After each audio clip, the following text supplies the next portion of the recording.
குட்டீஸ், நம்ம இப்போ என்ன விளையாட்டு விளையாட போகிறோம்? ஹெட்டு, ஷோல்டர், பால். சரிங்களா? ஹெட்டுங்கும் போது ஹெட் டச் பண்ணோம், ஷோல்டர் போது ஷோல்டர் டச் பண்ணோம். பால் சொல்லும் போது ரெண்டு பக்கமும் இருக்கிறவங்க யாரோ ஒருத்தர் தான் பால் எடுக்க முடியும். யார் எடுக்கிறீங்கன்னு பார்க்கலாம். சரியா? ரெடி? ஹெட்டு,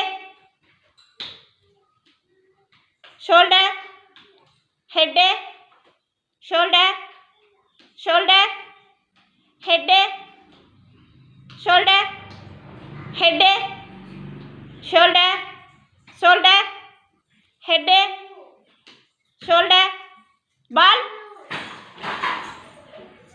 யார் யார் பால் வச்சுருக்கீங்க? நித்யா இதில் இவங்க எடுக்கலை, ஆருத்ரா எடுக்கலை, சம்மு எடுத்துட்டாங்க, யாழினி எடுக்கலை, சதன்யா எடுக்கலை, யோஜனா எடுத்துட்டாங்க, தர்ஷிகா எடுக்கலை, இவங்க சமுத்ரா எடுத்துட்டாங்க, சித்தார்த் எடுத்துட்டாங்க, இதெல்லாம் எடுக்கலை.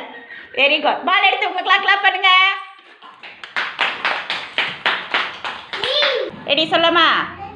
Head, shoulder, shoulder, head, shoulder, head, shoulder, head, shoulder, shoulder, ball. யார் யார் பால் எடுத்துருக்கீங்க? நித்யா எடுத்துட்டாங்க, ஆருத்ரா எடுக்கல. Very good. இதில் சம்யுக்தா எடுத்துட்டாங்க, இதில் யாழினி எடுத்துட்டாங்க, சம்யுக்தா எடுக்கலை. இதில் யார் எடுத்துருக்கா? சதன்யா எடுத்துட்டாங்க, யோஜனா எடுக்கலை. இங்கே சமுத்ரா எடுத்துட்டாங்க, தர்ஷிகா எடுக்கலை. இதில் இதெல்லாம் எடுத்துட்டாங்க, சித்தார்த் எடுக்கலை. Very good. பால் எடுத்து உங்களுக்குலாம் கிளாப் பண்ணுங்கள்.